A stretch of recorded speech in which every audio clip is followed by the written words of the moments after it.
And we have to remember that in terms of our standing before God, we are as unclean as this Samaritan woman was.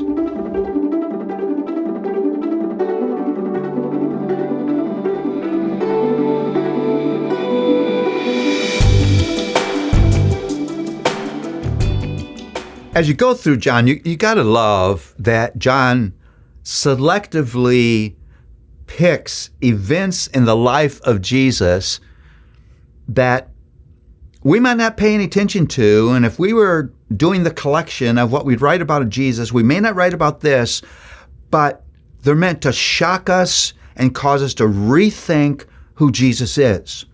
Let me read from John 4.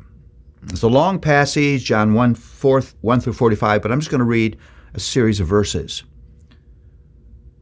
Now he had to go through Samaria, that's Jesus. So he came to a town in Samaria called Sychar, near the plot ground of Jacob, that Jacob had given his son Joseph. Jacob's well was there, and Jesus, tired as he was from the journey, sat down by the well. It was about noon.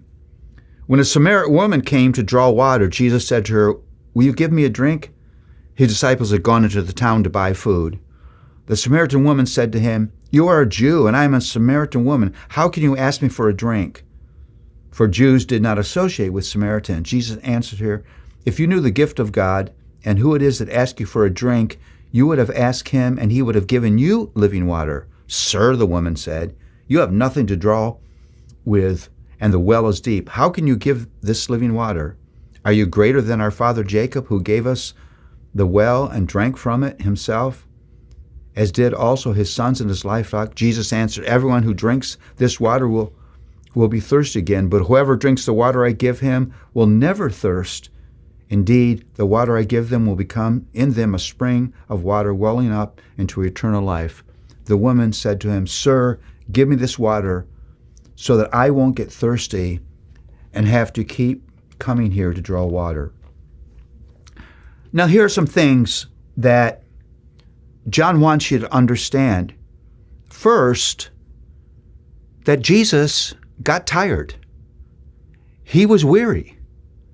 Because in order for Jesus to be the second Adam who will stand in our place and provide that sacrifice, it's not just that he's fully God, he has to be fully human. And John's confronting us with his humanness. He's tired. He's hungry. He needs something to drink. Yes, he's just like us.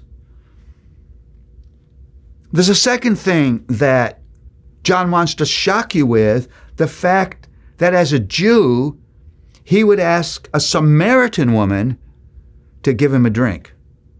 She can't believe that he's asking such a thing.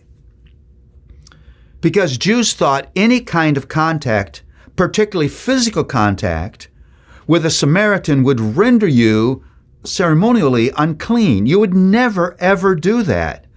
And she sort of says, "What are you doing? Asking me for a drink."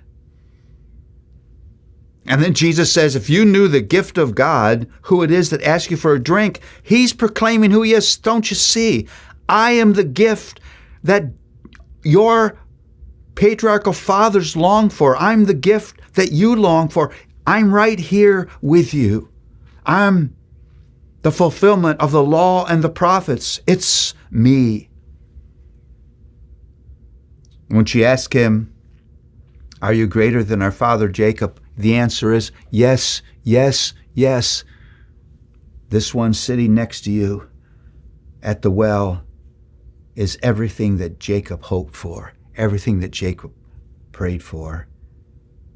He is the fulfillment of the covenant